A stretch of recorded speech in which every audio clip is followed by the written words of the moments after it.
मित्रों, हिंदू धर्म ग्रंथों के अनुसार परमपिता ब्रह्मा जी ने सृष्टि की रचना के पश्चात कालखंड यानी कि समय को 4 युगों में विभाजित किया था, जिन्हें सतयुग, त्रेता युग, द्वापर युग और कलयुग के नाम से जाना जाता है। हिंदू पुराणों की माने तो इस कालखंड का आरंभ सतयुग से हुआ और कलयुग पर आकर ये खत्म हो जाता है। कलयुग की समाप्ति के बाद पुनः सतयुग शुरू होता है और ये चक्र सृष्टि की रचना के समय से निरंतर चलता आ रहा है। तब सबसे पहले खंड का नाम सतयुग रखा गया, इसके बाद के कालखंड का नाम त्रेता, फिर द्वापर और फिर अंतिम कालखंड का नाम कलयुग रखा गया। मंगलम भगवान विष्णु, मंगलम भगवान विष्णु, मंगलम गरुड़ध्वज,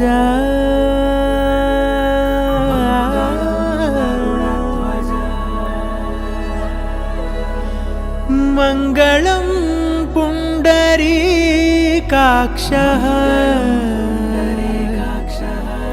मंगलाय तनो हरि, हरि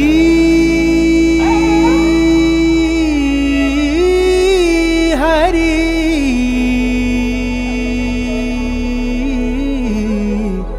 हरि हरि।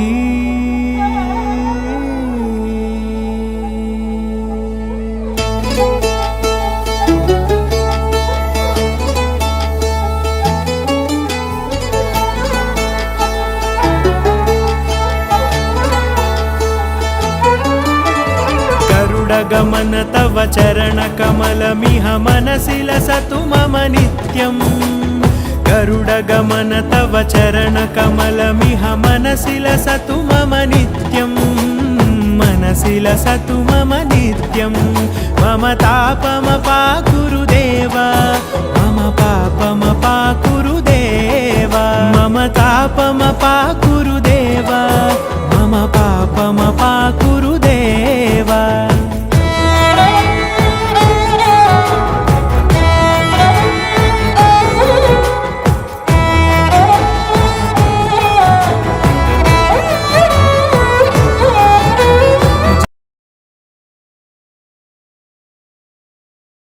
पहले कालखंड यानी कि सतयुग में सभी मनुष्यों का एक ही धर्म होता है और वह धर्म है स्वार्थ का त्याग, यानी कि सतयुग के मनुष्यों में कोई भी स्वार्थी नहीं होता, सभी एक दूसरे की मदद किया करते हैं। उस युग में किसी भी मनुष्य को किसी भी तरह की कोई बीमारी नहीं होती थी। सतयुग के मनुष्य कभी भी दुखी नहीं होते, जिसकी वजह से उनकी आंखों से आंसू भी नहीं निकलते। उस युग में न किसी में घमंड होता है और न ही कोई अन्य विकार। मनुष्य आपस में लड़ते नहीं हैं और सभी प्रेम से रहते हैं।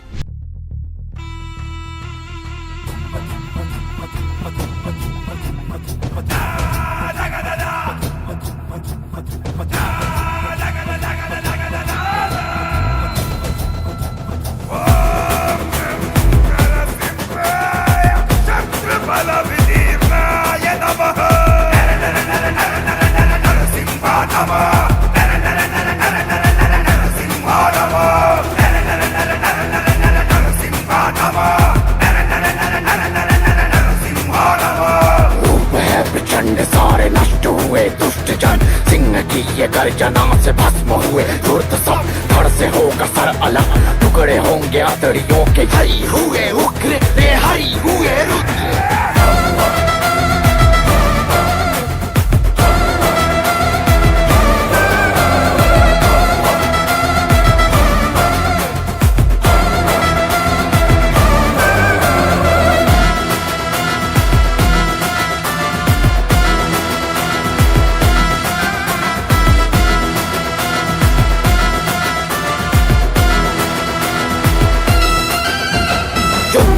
छिड़ गया है जंग एक ठनी, अस्त्र शस्त्र दंत नख है भौह अब तनी। चल पड़े तो मर गए जितने भी असुर थे यहाँ, बह रही धरा पे लाल रक्त की नदी नदी नदी नदी नदी। कालखंड का दूसरा युग त्रेता युग आरंभ होता है। मित्रों, त्रेता युग में मनुष्य अपने कर्तव्यों का पालन तो करते हैं, लेकिन सतयुग के मनुष्यों की अपेक्षा खुद की इंद्रियों पर संयम नहीं रख पाते। इस युग में मनुष्य धीरे धीरे अपनों में सिमटने लगता है, यानी उनके अंदर स्वार्थ पनपने लगता है। वे दूसरों की चुगली करने लगता है। साथ ही इस युग में मनुष्यों में ईर्ष्या की भावना भी जागृत होने लगती है। हालांकि ऐसे मनुष्यों की संख्या काफी कम होती है। इस युग में समाज वर्ण आश्रम यानी कि ब्राह्मण, क्षत्रिय, वैश्य और शूद्र में विभाजित होना शुरू हो जाता है।